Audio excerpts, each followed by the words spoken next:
Bien, vamos a Mateo capítulo 11.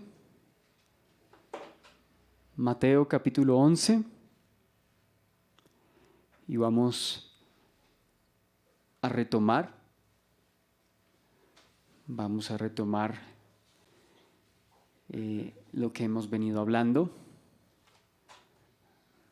Bueno, hemos hablado de Juan el Bautista, ¿no? Primero dijimos la pregunta de Juan el Bautista, ¿recuerda? Habíamos hablado respecto a la pregunta de Juan el Bautista.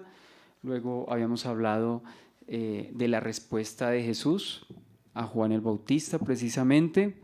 Y retomamos desde la tercera parte la importancia de Juan el Bautista. Entonces, de los versículos 7 al versículo 15. Sin embargo, como ya hemos hablado seguido en repetidas ocasiones respecto a estos versículos, simplemente vamos a retomar algunos de estos aspectos, ¿no? Desde el versículo, prácticamente desde el versículo 7 al versículo 8, retomamos y vemos allí, dice, versículos 7 y 8, dice allí: mientras ellos se iban, comenzó Jesús a decir de Juan a la gente: ¿qué salisteis a ver al desierto? ¿Una caña sacudida por el viento? ¿O qué salisteis a ver? ¿A un hombre cubierto de vestiduras delicadas? He aquí, los que llevan vestiduras delicadas en las casas de los reyes están. Bueno, ya habíamos dicho que aunque Juan pertenecía a la clase sacerdotal de Abías, pues no se vistió como uno de esos sacerdotes, no ministró en el templo, pues, en esa joya arquitectónica de aquel entonces, el templo de Herodes, o el que embelleció a Herodes, pues no ministró allí. ¿A dónde se fue? Se fue al desierto. Habíamos visto su vestuario, dice, según habíamos visto allí en Mateo capítulo 3, versículo 4, las vestiduras de Juan. Dice que él, estando en el desierto, estaba vestido de pelo de camello y tenía un cinto de cuero alrededor de sus lomos, y su comida era langostas y miel silvestres. Entonces, pues la apariencia y la condición física de Juan está descrita allí en ese capítulo, ¿no? Bueno, y cuando el Señor dice: ¿a quién salieron a ver al desierto? Una caña sacudida por el viento. Recordemos que las cañas se refieren a aquellas que crecían en abundancia, o que crecen incluso, no sé si aún, pero creo que sí, a las orillas del río Jordán. Entonces, pues así como son de largas, pues así también el viento las arrastra y se quiebran fácilmente, ¿no? Entonces, algunos quizá consideraban a Juan de esa manera, por su apariencia, y ahora, pues en ese entonces, cuando estaba en la cárcel, pues algunos creerían que ese era una metáfora para referirse a Juan, una caña sacudida por el viento. En realidad, Juan era una caña sacudida por el viento. No, no, no. Juan más bien era un ejemplo de una vida abnegada, ¿no? Y pues esto era una amonestación a los religiosos y a los que estaban acomodados en ese entonces, ¿cierto? Y cuando habla de que salieron a ver al desierto, pues no salieron a ver a un sacerdote vestido pues de una manera esplendorosa, ¿no? Juan pues era más bien un hombre sencillo, habíamos dicho, y que su humildad era una reprensión a la mundanalidad de los judíos y particularmente de la clase religiosa de ese entonces. Es decir, Juan, la vida de Juan, el testimonio de Juan, el estilo de vida de Juan, era una reprensión a la comodidad y a la frialdad de los líderes religiosos. Y aún hoy en día Juan para nosotros es una amonestación, porque a veces nosotros nos acomodamos, ¿no? Nos acomodamos, es decir, somos como indiferentes a lo que el Señor está diciendo, pero Juan pues nos llama a nosotros la atención, no solamente con su predicación, sino con su estilo de vida, aunque ya no esté, pues el testimonio que deja en la Escritura es claro, ¿no? Entonces, así como Juan, nuestro propio Señor, habíamos mencionado que también vivió una vida pues abnegada, y esas vidas fueron puestas como ejemplo para quienes querían seguir a Jesús. Recuerda, creo que en Mateo 8:20 dice que las aves tienen guaridas, las aves de los cielos nidos, mas el Hijo del Hombre no tenía donde recostar su cabeza, estando aquí en la tierra. Estando aquí en la tierra, pues el Señor no, pues no tenía toda esa apariencia y todo ese derroche quizá de materialismo en, lo que veíamos en los religiosos, ¿no? Bueno, decíamos también que el Señor no está diciendo o esté condenando a los ricos. El Señor no está prohibiendo, pues de manera contundente, a que no se tengan riquezas, más bien que no las amemos, ¿sí? Porque las riquezas son raíz de todos los males. Un ejemplo, nomás voy a dar un ejemplo de lo que ocurre con aquellas personas que ocupan cargos públicos o cargos altos que implican un sueldo bastante amplio. Por ejemplo, un congresista aquí en nuestro país gana bastante, ¿no? Creo que gana más de 30 millones, sin contar pues las cosas adicionales que recibe. Y lo inexplicable es por qué un congresista ganando lo que gana, porque muchas veces se ven envueltos en escándalos de corrupción. ¿Por qué? Porque una persona insatisfecha, si es una persona que ama el dinero, no se va a saciar de él. No van a decir, no, ya con esto es suficiente, no. Entonces el dinero, pues es necesario en esta tierra. Sí, Dios no lo ha otorgado, no lo ha concedido para que vivamos, pero una cosa es manejar el dinero, otra cosa es amar el dinero. O sea, Dios nos ha dado el tenerlo, pero no debemos amarlo. Eso sí es un mandamiento claro. O sea, no está prohibiendo el Señor las riquezas, sino que está prohibiendo que amemos y confiemos en las riquezas, ¿sí? Primera de Timoteo, ya habíamos leído, capítulo 6, versículo 17. Entonces, pues más bien Juan es un ejemplo de realización y contentamiento con lo que tenía. No tenía riquezas, ¿cierto? De todo eso se había desprendido, pero su ministerio en riqueza trasciende más allá de lo material, ¿sí? En él había contentamiento. Yo se cuenta que hay dos vidas. Una la vida, voy a poner en contraste la vida de un hombre inteligente y rico como lo fue el rey Salomón. Tuvo mucha plata, mucho dinero, muchos siervos, muchas cosas, y por si fuera poco, inteligencia. Y sin embargo, él se apartó del Señor. ¿Y qué terminó diciendo en el libro de Eclesiastés? Vanidad de vanidades. Todo es vanidad, es decir, una vida insatisfecha porque no se centró en Dios. Pero mire que Juan el Bautista, no teniendo riquezas, él dijo en Juan capítulo 3, del 28 al 30, que él se gozaba del amigo de su amigo, dice el amigo del esposo. Él era el amigo del esposo, o sea, se goza con el esposo, se goza. Dice, mi gozo ha sido cumplido. En Juan había contentamiento. Entonces también Juan no solamente es una amonestación a nosotros respecto al materialismo y a la comodidad. No es que estemos buscando siempre la incomodidad, sino que eso no debe ser nuestro objetivo. No, o sea, no es que sea malo que durmamos en una cama con un colchón decente. No ese es el punto. El punto es que nosotros amemos y dependamos de esa vida.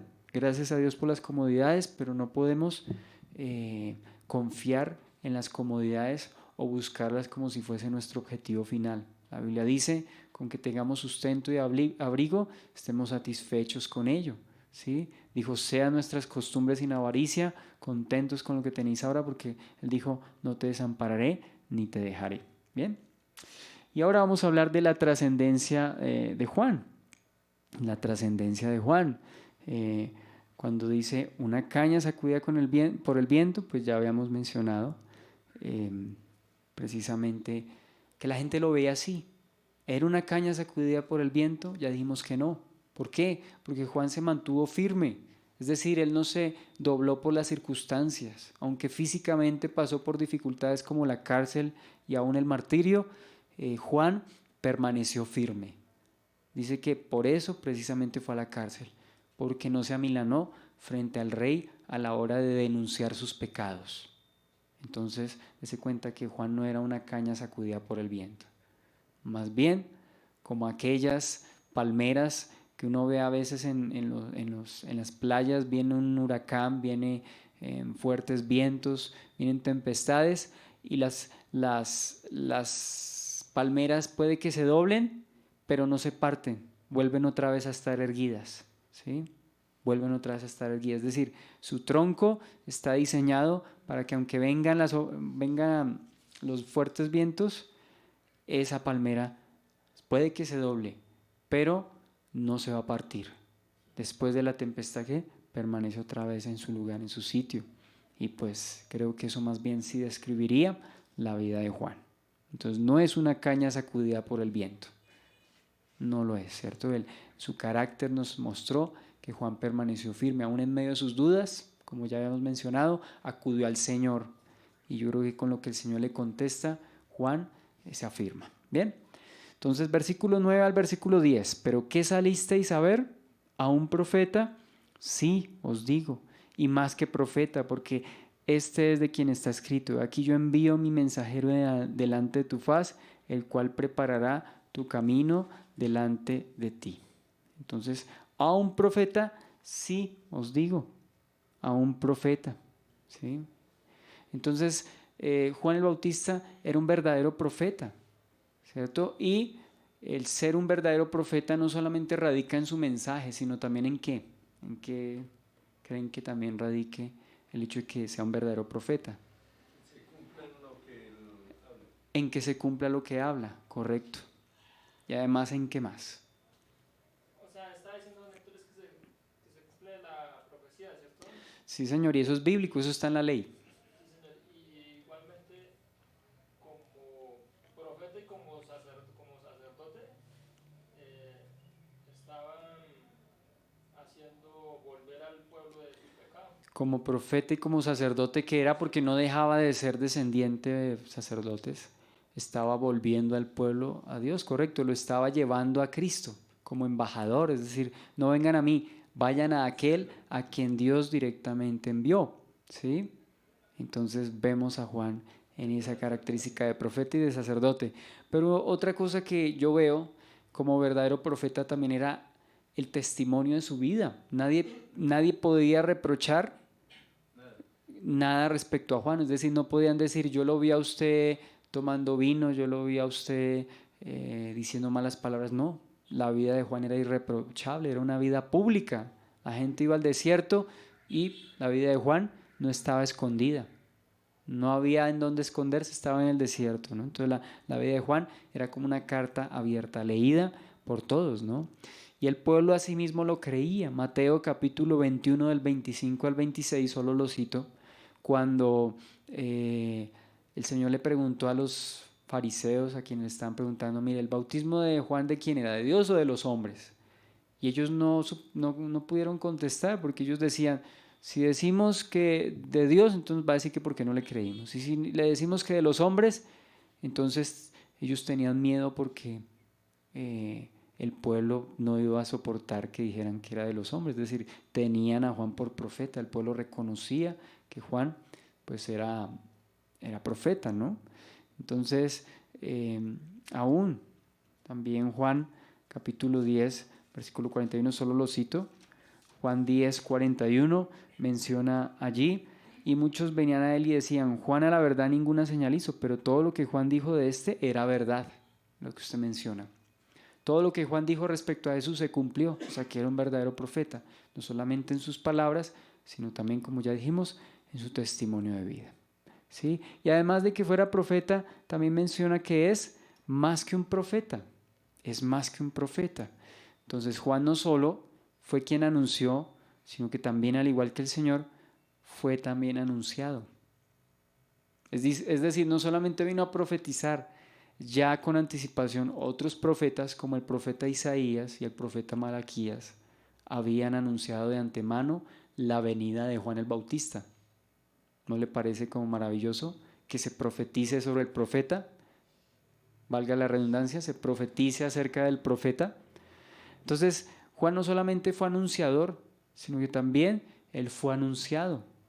Ya habíamos mencionado anteriormente la importancia de Juan el Bautista, ¿cierto? Entonces, la importancia de Juan, ¿desde dónde se remite? Desde el Antiguo Testamento, porque ya se hablaba respecto a Juan de su persona y de su ministerio. O sea, que está al nivel de ¿quién? Del Señor Jesucristo, porque también de antemano en las profecías se anunció respecto a su persona y a su ministerio, ¿sí? Entonces el Señor está citando, por ejemplo, a Malaquías capítulo 3, versículo 1, ahí lo está mencionando. Dice, he aquí yo envío a mi mensajero delante de tu faz, el cual preparará tu camino delante de ti. Es decir, que el último profeta que conocemos del Antiguo Testamento en cuanto a sus escritos, habló, o sea, de las últimas cosas que dijo fue que iba a enviar al profeta Elías. Y en parte, ya hablaremos de eso ahora, en parte esa profecía se cumplió en la persona de Juan el Bautista. Es decir, se cierra el Antiguo Testamento, pero el Nuevo Testamento, como quien dice, comienza donde había terminado 400 años atrás. De lo último que se habló fue de Elías. ¿Y qué menciona primeramente el Evangelio? Pues la predicación, bueno, el nacimiento de Jesús, el anuncio de Juan, ¿sí? Pero luego de estas cosas se menciona la predicación de Juan. Entonces Juan, como ya mencionamos y lo veremos ahorita, hace parte del Antiguo Testamento, pero también es la persona que se consideraría esa transición, la transición del Antiguo al Nuevo Testamento. O sea, hace parte del Antiguo Testamento, pero a su vez también es la transición del Antiguo al Nuevo. ¿Se da cuenta? Esa labor no la tuvo ningún otro profeta. Isaías completamente hace parte del Antiguo Testamento, aunque haya visto o Dios le haya revelado respecto a Jesús. Pero Juan el Bautista, ¿en qué radica su importancia? Pues según lo que estamos viendo acá, entonces se profetizó de Juan con anticipación. 2 profetas de la talla de Isaías, por ejemplo, y el profeta Malaquías, mencionaron a Juan el Bautista, ¿sí? También dice Isaías 43, voz del que clama del desierto, en el desierto preparad el camino del Señor, enderezad sus sendas. Todo monte se ha allanado y todo valle se ha rellenado, ¿sí? Es decir, Juan tuvo esa misión, ¿cierto? De humillar a los altivos, ¿cierto? Y pues de levantar a los humildes para que se preparara el camino al Señor. Entonces podemos verlo, ¿no? Comenta Mundo Hispano, abro comillas, Juan era más que profeta, en el sentido de que fue el último de los profetas que anunciaba la venida del reino mesiánico de Dios y el primer predicador del reino que ya se iniciaba en la persona de Jesús. Sirvió como una especie de puente entre las dos eras, la antigua y la nueva. Fue un periodo de transición entre la ley y el evangelio. Entonces Juan tenía, como por así decirlo, la responsabilidad de entregar la posta del antiguo pacto al nuevo pacto, ¿sí? El versículo 11 menciona, dice, de cierto os digo, entre los que nacen de mujer no se ha levantado otro mayor que Juan el Bautista. Dice, pero el más pequeño en el reino de los cielos mayor es que él. ¿Qué significa esa afirmación? Que el más pequeño en el reino de los cielos es mayor que él. ¿Y qué significa que entre los que nacen de su mujer no se ha levantado otro mayor que Juan el Bautista? Bueno, exceptuando al Señor y considerando las características que ya mencionamos al principio del capítulo 11, ¿recuerda? Ya mencionamos hoy, anunciado con anticipación desde el Antiguo Testamento, hijo de sacerdotes, además de hijo de sacerdotes, profeta, o sea que estaba al nivel de ¿qué profetas? De los mayores, ¿como cuál? De Jeremías, porque Jeremías era profeta y sacerdote, o por lo menos hijo de sacerdote, y Ezequiel también, entonces dése cuenta. fue apartado desde el vientre de la mamá. ¿Se acuerda? El ángel anunció, dice que será grande, es decir, su consagración fue más allá de unas simples vestiduras o el simple hecho de que fuese a ministrar a un templo. También un hecho milagroso, nacido de padres ya ancianos y mamá estéril. O sea que está al nivel de ¿quién? En ese sentido. De Isaac, ¿recuerda? De Isaac, que también, pues imagínense, el papá anciano, la mamá anciana y tras de anciana, estéril. Dese cuenta entonces cómo el Señor hizo ese milagro en Juan el Bautista. Lleno del Espíritu Santo desde el vientre. Todas esas características que ya mencionamos nos hacen pensar entonces que Juan dice que no se ha levantado otro igual que él. Pero otro aspecto en cuanto a esto también es el hecho de que su carácter, la manera como se levantó la predicación de Juan, ¿cierto? Hicieron de él un personaje pues excepcional. Entonces su carácter también lo hace excepcional, ¿sí? Entonces nadie en cuanto a la calidad espiritual y a la grandeza de su misión era mayor que él. A la grandeza de su misión, es decir, él tuvo la responsabilidad de anunciar en persona al propio Mesías. En eso también radica su grandeza. Isaías habló del Mesías, pero físicamente nunca lo presentó ni lo conoció. Y así podríamos hablar de cada uno de los profetas. Pero a diferencia de ellos, Juan el Bautista lo tuvo en persona allí, anunciándoselo al pueblo. Es decir, él tuvo el privilegio y el honor, ¿cierto?, de anunciarlo públicamente. ¿Sí? Y anunciar, ¿perdón? A los discípulos también dijo. Les anunció a sus discípulos, sí, Señor. Entonces, se da cuenta por qué Juan es mayor entre los que, dice, por encima de cualquier otro santo del Antiguo Testamento. ¿En cuanto a qué? En cuanto a su carácter. En cuanto a la grandeza de su misión, él tenía la responsabilidad de anunciar personalmente al Mesías. Él fue, como ya dijimos, como el eslabón que permite pasar del antiguo orden al nuevo orden, o del antiguo pacto al nuevo pacto. Entonces Juan tenía esa responsabilidad, tenía esa dignidad que no le fue dado a otro profeta. Y dio testimonio. Ahora, también dice otra cosa. ¿Está claro en qué consiste la grandeza de Juan? ¿Sí? Sus características o las cosas que lo marcaron, ya dijimos, nacido de padres ancianos, madre estéril, lleno del Espíritu Santo desde el vientre, anunció personalmente al Mesías, su carácter, todas estas cosas hacen que Juan hasta ese momento fuese la persona más grande. Pero dice que el más pequeño en el reino de los cielos mayor es que él. ¿Quién es el pequeño aquí en el reino de los cielos? En el reino de los cielos. ¿A quién se está refiriendo? No, no, Señor. Vamos a mirar. ¿Quiénes son? Vamos a aclararlo. Porque yo también tenía esa duda. Yo tenía esa duda. Entonces vamos a mirar. El más pequeño en el reino de los cielos, es decir, el más sencillo y humilde creyente de la presente era, o sea, el creyente más sencillo que haya. ¿Por qué se le dice el más pequeño en el reino de los cielos? ¿Quiénes son los del reino de los cielos? Los creyentes. ¿No han sido llamados los creyentes? Nosotros como creyentes, que ya tenemos hoy en día la revelación de la Escritura, algo a lo que Juan no tuvo acceso. Es decir, Juan predicó con una Biblia. No, él apenas predicó con el Antiguo Testamento. No podemos decir el Nuevo porque todavía no se había escrito Mateo, si ni siquiera Mateo en ese momento era discípulo, quizá. Cuando el Señor fue bautizado, quizá todavía Mateo, y lo más probable Mateo no era discípulo del Señor en ese momento. Entonces, Juan apenas con qué predicó, con el Antiguo Testamento. Pero el más humilde creyente hoy en día, ¿qué tiene? El Antiguo y el Nuevo. Entonces, la grandeza de Juan, ¿en qué consistió?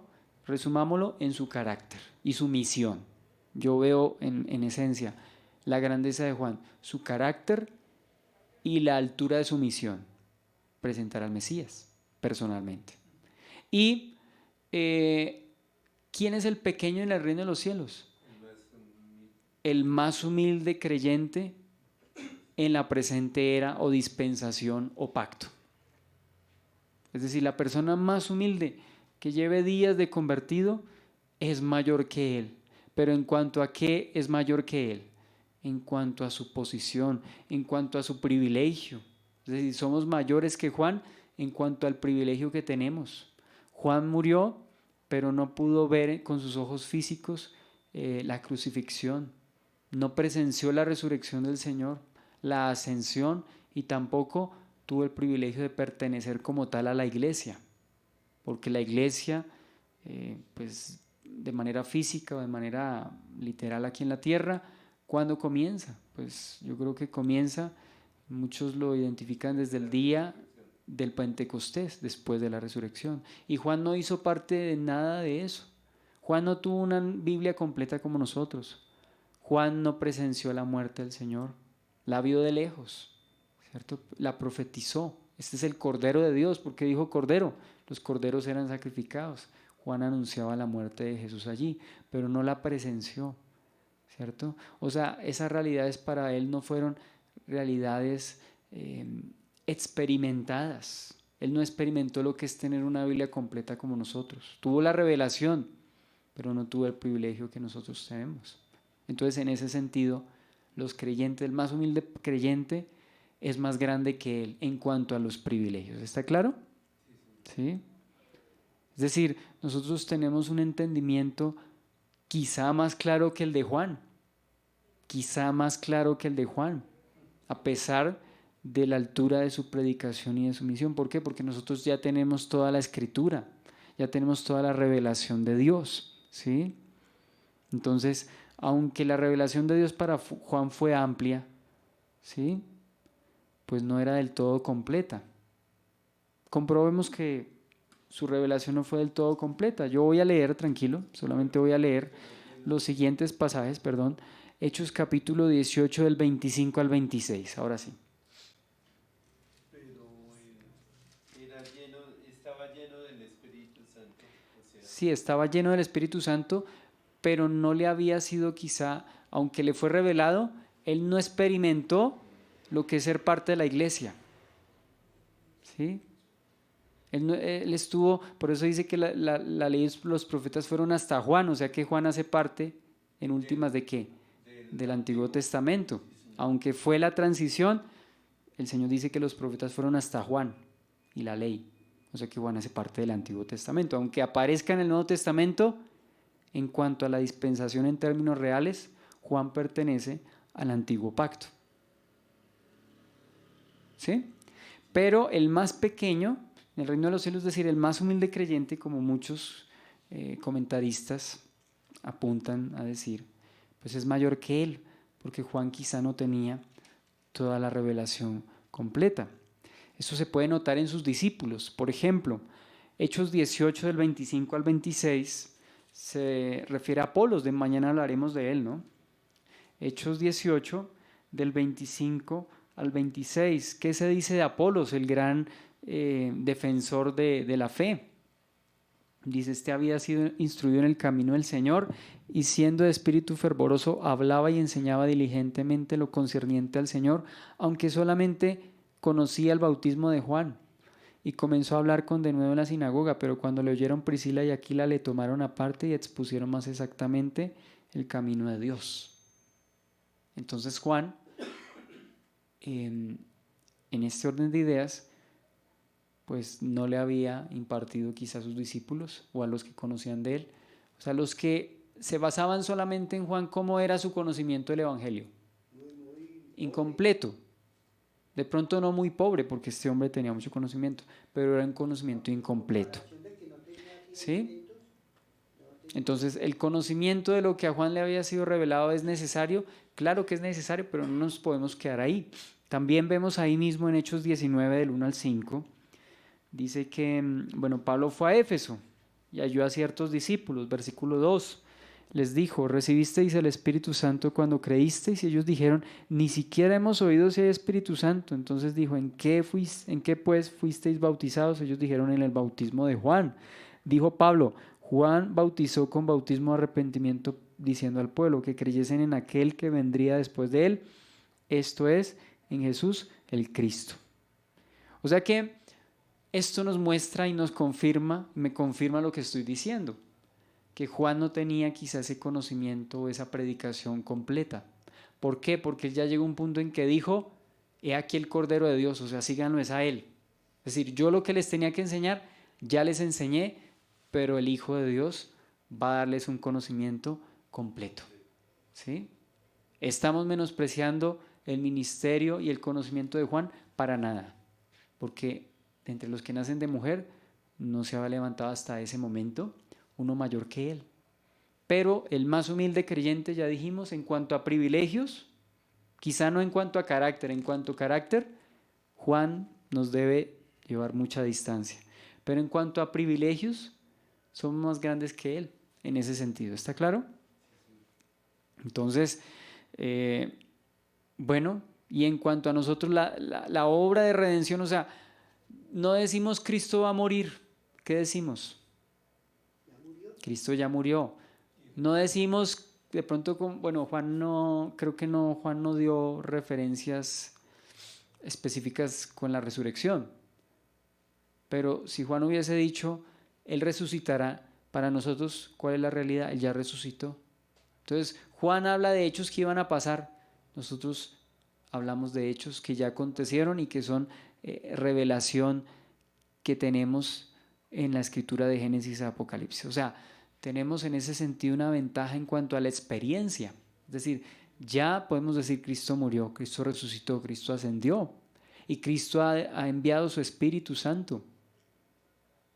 Aunque la llenura, no descartamos, Juan fue lleno del Espíritu Santo, los creyentes hemos sido, dice que hemos sido sellados con el Espíritu de Dios, las arras de la herencia, ¿cierto? Nos bautizó en un cuerpo. ¿Cuál es ese cuerpo? La iglesia. El bautismo en el Espíritu. ¿Se acuerda cuando pasamos por Primera de Corintios?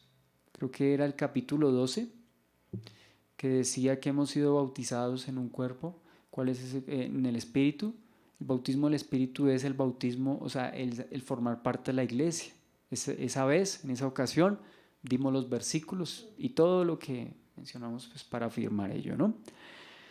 Entonces, dicho esto, entonces confirmamos que Juan fue superior que todos en cuanto a carácter, pero un creyente es superior a Juan en cuanto al privilegio y la experiencia, es decir, experimentado la obra de la redención, ¿sí? Y para esto cito el comentario de la Biblia de Estudio MacArthur. Me parece muy clarito lo que él dice. De hecho, creo que aquí lo tengo citado. Aquí ahí está. Lo que está en rojo es lo que quiero resaltar. MacArthur comenta de manera clara lo anterior. Juan fue más grande que los profetas del Antiguo Testamento porque él vio con sus propios ojos y participó personalmente en el cumplimiento de lo que los anteriores profetas profetizaron. ¿Está claro? Y también es más pequeño por lo del Nuevo Testamento. Y es lo que a continuación cito ahí. Pero todos los creyentes después de la cruz son todavía mayores, porque ellos participaron en el completo entendimiento y experiencia de algo que Juan solo previó en forma oscura, la verdadera obra de la expiación de Cristo. Repito, porque nosotros participamos en el completo entendimiento y experiencia de algo que Juan solamente previó en forma oscura, yo diría lejana, en forma lejana. ¿Está claro? ¿Está claro lo que se nos está explicando allí? Y también Robertson dice lo siguiente: así, lo cierto es que quiere decir que Juan es mayor que todos los otros en carácter, pero que el menor en el reino de los cielos le sobrepasa en privilegios. ¿Está claro? Eso es lo que significa. Y por último, un comentario de William MacDonald dice: la declaración de que el que sea menor en el reino de los cielos es mayor que él demuestra que Jesús estaba refiriéndose al privilegio de Juan, no a su carácter. Una persona que es la menor en el reino de los cielos no tiene necesariamente el mejor carácter que Juan, pero sí que tiene un mejor privilegio. Ser ciudadano del reino es más que anunciar su llegada. Repito, ser su ciudadano del reino es más que anunciar su llegada. ¿Qué hizo Juan? Anunció la llegada del reino. Y está en el reino, pero en cuanto a la vivencia aquí en la tierra, vuelvo y digo, él no estuvo o no formó parte de la iglesia.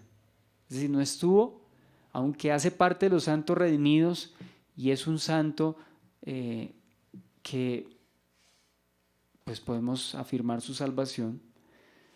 Él no hizo parte física aquí en la iglesia, aquí en la tierra, ¿sí? Él hace quizá parte de esa multitud de testigos, los santos antiguotestamentarios, de los cuales eso sí se menciona en Hebreos capítulo 11. O sea, teniendo testigos como Juan en el cielo y como muchos de estos santos, ¿cierto? Eso nos anima a nosotros a seguir adelante, ¿no? Es decir, ellos dejaron un precedente y ante toda esa nube de testigos dice, pues hemos de seguir adelante, ¿no? Bien, el reino de los cielos sufre violencia. Versículos aquí del versículo 12 al 15 vamos a hablar de dos aspectos, del reino de los cielos sufriendo violencia y de Juan identificado con Elías. Esas dos cosas. Primero, el reino de los cielos sufriendo violencia. En segundo lugar, Juan identificado con Elías. Versículo 12 al versículo 15. Desde los días de Juan el Bautista hasta ahora, el reino de los cielos sufre violencia y los violentos lo arrebatan, porque todos los profetas y la ley profetizaron hasta Juan. Y si queréis recibirlo, él es aquel Elías que había de venir. El que tiene oídos para oír, oiga. Vamos a tomar el versículo 12. Es como un pasaje un poco enigmático, complicado, y no solamente por lo que estamos leyendo, sino por lo que en el original acontece. Ya vamos a citar eso. Sin embargo, no significa que no podamos entenderlo. Yo creo que con lo que vamos a ver nos va a quedar más claro. Porque son pasajes que pues yo antes de poderme sentar y mirar con detenimiento qué significaban, yo tenía dudas. Yo no sabía en qué consistía que Juan fuese menor que el más pequeño en el reino de los cielos. Y tampoco no sabía lo que consistía que el reino de los cielos, dice, sufre violencia y los violentos lo arrebatan. ¿Qué significa esa expresión?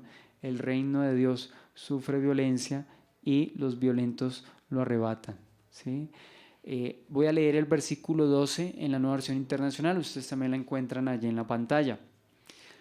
Desde los días de Juan el Bautista hasta ahora, el reino de los cielos ha venido avanzando contra viento y marea, y los que se esfuerzan logran aferrarse a él.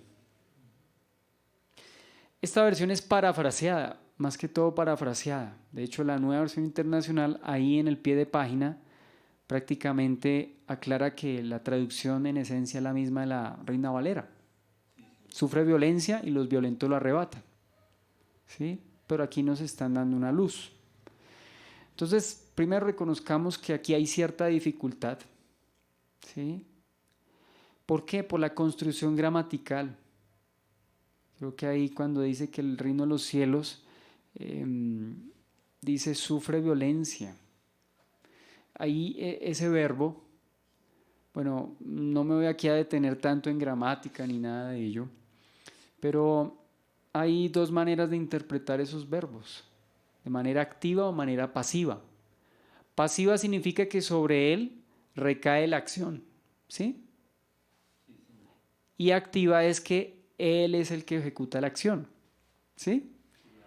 De manera pasiva, y entonces, según dice Robertson en los manuscritos más antiguos, aquí no está en pasivo, es decir, que el reino de los cielos es objeto de violencia o objeto de persecución. No daría a entender eso según algunos manuscritos, cuenta Robertson, ¿sí? Un erudito en griego. Y que lo más correcto aquí sería es que estuviese en activo o voz media. Creo que voz media o bueno, voz activa, es decir, que él es el que ejecuta la acción, es decir, no es él el que recibe la violencia, sino es el reino de los cielos el que se da su lugar o se impulsa con violencia. ¿Y esa violencia a qué se refiere? No es la violencia que creemos que a las malas con espada y matando gente, no. Significa que el reino de los cielos, con la vehemencia de sus mensajeros, de sus proclamadores, de sus atalayas, se abre camino aún en medio de la oposición, ¿sí? Entonces, ¿cómo podemos aclarar esto? Ya lo dije. Primero, pues considerando no solo lo gramatical, sino también a la luz del contexto. A la luz del contexto. ¿Cuál es el contexto? Se viene hablando de Juan. ¿Cómo era Juan para predicar? Aguerrido, vehemente, contundente, ¿cierto? Enfático. Era una persona que predicaba. Nosotros a veces nos escandalizamos de algunos predicadores que gritan o que en medio de la predicación de pronto pues alzan su voz y hacen como una reprensión fuerte a la iglesia. Algunos se quejarán, de pronto también algunos de corriente bautista dirán, no, se salió del parámetro. Pues yo soy como de corriente bautista, pero no por eso puedo prohibir o negar o criticar el hecho de que un pastor a veces se indigne desde el púlpito. Lo puede hacer, es legítimo, porque si el Señor, ¿cierto?, se lo permitió a Juan el Bautista, ¿cierto?, pues yo creo que es una indignación que Dios pone. Es decir, el reino de Dios se predicó con vehemencia. El propio Señor Jesucristo no se quedó atrás, todo lo contrario. Mateo capítulo 23, cómo reprende a los religiosos, generación de víboras, les dice. No una vez, creo que les dice varias veces. Generación de víboras. Así como Juan el Bautista, el Señor también les dice generación de víboras. Entonces el Señor predicó el Evangelio y no fue un mensaje algo pasivo o tratado, o sea, vamos a predicar de tal manera que la mayoría no se ofenda, no. El Señor decía, el que no come mi comida, mi carne y no bebe mi sangre no tiene vida. Y eso pues causó en muchos como rechazo. Uy, ¿cómo nos va a decir eso? Y más judíos. Un judío, imagínense decirle a un judío que coma carne humana, ¿cierto? Ellos no entendían lo que el Señor estaba diciendo en ese momento. Y Él les trató de aclarar. Entonces, la predicación de Juan el Bautista, así como la predicación del Señor Jesucristo, fue violenta en ese sentido. Es decir, se abrió paso. Vamos a predicar así a las personas, no les caiga bien el mensaje. Fue radical. Esa es una palabra para radical, es decir, sentó postura, sentó posición, no aplicándole anestesia al mensaje, ¿sí? No suavizándolo, sino dándolo a entender directamente, ¿no? Otro ejemplo de ello, pues los apóstoles como Pedro, como Pablo, ¿cierto? Y remontándonos a nuestros días, me acuerdo de Jonathan Edwards. Jonathan Edwards, el más famoso teólogo norteamericano hasta nuestros días, proclamó un famoso sermón, se llamó Pecadores en manos de un Dios airado, enojado, ¿sí? Y él predicó ese sermón con tal vehemencia que muchos hasta lloraron, gritaron, se desesperaron, creo que se acercaron al púlpito, cogieron al predicador, por favor, sálvenos, ¿cierto? Pero esa emoción y ese éxtasis fue producto de la verdadera predicación del Evangelio, no lo que sucede hoy en día, que a la gente le hacen gritar. Yo conozco una iglesia, una congregación, donde como el pastor principal es gritón, entonces todos gritan y todos expulsan, todo, o sea, es como una obsesión con los demonios, ¿cierto? Y no podemos negar que el Señor puede hacer liberación en las personas, ¿cierto? Pero se vuelve una obsesión, entre otras cosas. Yo creo que pues, los creyentes, pues no, o sea, liberar a un creyente porque esté poseído, creo que eso no existe, porque una persona que es sellada con el Espíritu de Dios, a pesar de sus conflictos y sus luchas, pues es una persona que no podría estar poseída. Alguien dirá, ¿y usted cómo lo sabe? Eso es un asunto que le compete a Dios, no me compete a mí. Es decir, yo afirmo esto, pero de aquí a que me ponga yo a discernir quién es y quién no es. Yo solamente afirmo lo que dice la Escritura, ¿cierto? No puede, digamos, un mismo lugar ser habitación de Dios y morada del enemigo. Entonces, no es así, ¿no? Y volviendo a lo que estamos hablando, entonces la predicación se abrió paso. Fue una predicación radical, directa, una predicación contundente, una predicación que no se aplicó con anestesia, ni por parte de Juan el Bautista, ni por parte del Señor. Y también Lucas capítulo 16, versículo 16, también nos aclara, y si quiere ir allí, sí, porque es un pasaje que va de la mano con lo que estamos hablando. Algunos creen que Lucas 16, 16 no hace parte del contexto que estamos citando. Yo sí creo que hace parte del contexto, porque está hablando de lo mismo, y me va a entender cuando lo leamos. Lucas 16, 16 dice lo siguiente: la ley y los profetas eran hasta Juan.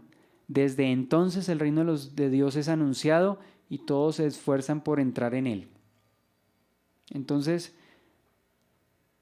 ¿qué cambió Lucas con respecto a Mateo? Desde entonces, dice en Lucas, el reino de Dios es anunciado. ¿Y qué dice Mateo? Capítulo 11, versículo 12, desde los días de Juan el Bautista hasta ahora el reino de los cielos ha venido avanzando contra viento y marea. Bueno, estoy leyendo Nueva Versión Internacional, pero ahora sí en Reina Valera dice: desde los días de Juan el Bautista hasta ahora el reino de los cielos sufre violencia y los violentos lo arrebatan. ¿A qué se está refiriendo ahí? Bueno, dice en Mateo, para aclarar lo que yo estoy preguntando, el reino de los cielos sufre violencia. Y Lucas 16, 16 dice: el reino de los cielos es anunciado. O sea, el sufrir violencia es lo mismo que el reino de los cielos es ¿qué? Anunciado. Con vehemencia. Entonces, en este sentido, el verbo sería ¿qué? Activo. Es decir, el reino de los cielos no es el que está padeciendo la violencia, sino que es el que se abre camino, ¿cierto? El que se abre paso a pesar de la oposición. El Señor predicó aunque su mensaje no fuese agradable y popular. Lo mismo Juan el Bautista. Independientemente de si Herodes iba a aceptar o rechazar, él predicó el mensaje, ¿cierto? Y no se limitó a lo que pensase o dejase de pensar Herodes. ¿Bien? Entonces, a eso nos referimos. Entonces, de acuerdo con esto, de acuerdo con el contexto, de acuerdo con lo que hemos hablado, entonces decimos que antes de Juan, pues los profetas solo anunciaron la manifestación y la obra del reino, ¿sí? Pero a partir de Juan, con su fervorosa predicación, o sea, en este caso decíamos que no solamente fervorosa, sino osada, delante del rey, diciéndole: no te es lícito tener a tu mujer, diciéndole al rey. Tuvo más temor de Dios que de una autoridad. ¿Eso significa que hay que deshonrar a las autoridades? No. Quizá todo lo contrario, la estaba honrando al decirle la verdad y no queriendo que siguiera en adulterio. Entonces, las autoridades hay que honrarlas, pero cuando la autoridad se quiere poner por encima de Dios, primero está Dios. Y eso fue lo que hizo Juan el Bautista. Entonces, una vez el Señor inició su ministerio, también vemos que su predicación fue contundente, fue valiente, es decir, también violenta, y junto con sus acciones, ¿qué pasó? Estremecieron al pueblo y generaron reacciones encontradas. ¿Cómo así reacciones encontradas? Unos aceptaron y otros rechazaron. Eso es lo que sucede. La Biblia dice que no es de todo la fe. Pues lo ideal sería que todos creyeran, ¿no? Pero no existe en la práctica. Se levantan unos a favor, pero otros se levantan en contra. Entonces, la manifestación de la manifestación del reino y la predicación del reino, ¿cierto? Pues ocasionaron un conflicto. Es decir, el anunciar las cosas que se anunciaron, pues produjo ¿qué? Oposición en unos y en otros la determinación de recibirlo. Bien, entonces Tanto unos como otros, ¿qué pasó? Reaccionaron a esa predicación, es decir, no quedaron indiferentes. A veces es mejor que una persona reaccione de una u otra forma en el mensaje y no que sea indiferente. Yo conocí una persona que venía aquí y escuchaba el mensaje, pero era como si no estuviera, como si no contara, o sea, venía, pero su vida como si nada, como si nada. Es decir, ni siquiera se ofendió. Hay quienes se ofenden con la predicación, bueno, entendió lo que se le está diciendo. Pero hay personas que ni fu ni fa, no dicen ni una cosa ni otra, es decir, no sientan posición. Y eso yo creo que es peor. ¿Se acuerdan Apocalipsis? La tibieza, ni frío ni caliente.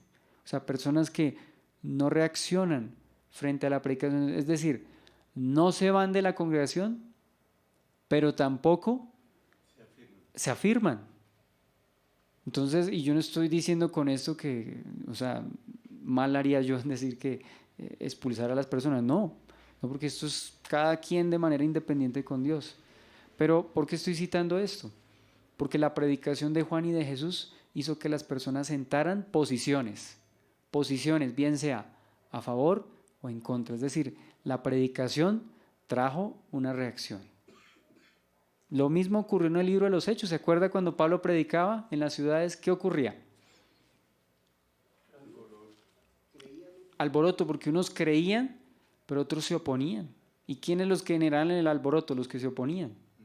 ¿Pero por qué generaban el alboroto? Porque habían muchos que creían. ¿No pasó en Éfeso así? Cuando Pablo predicó en Éfeso, los que vendían los dioses falsos, los templecillos de Diana, ya lo habíamos citado, pues vieron que su negocio iba en picada, iba cayendo, y entonces se rebelaron.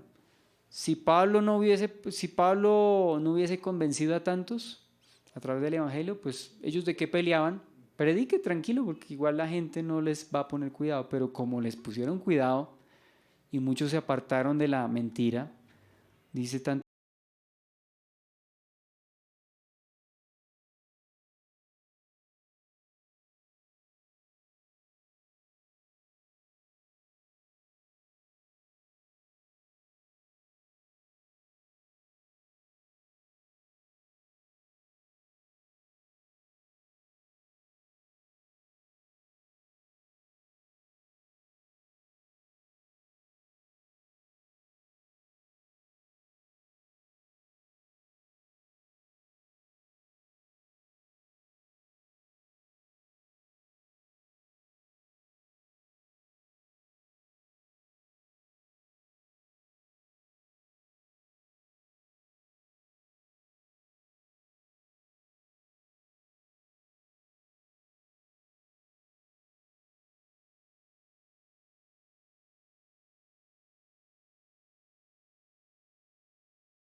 escritura completa, el ser, Señor, creyentes en la iglesia y haber, Señor, experimentado de manera personal y ya una vez, Señor, entendiendo y conociendo respecto a tu muerte, resurrección y ascensión, Señor, podemos decir que experimentalmente, Señor, hemos recibido ese conocimiento, Señor. A ti te damos la gloria, la honra, la alabanza.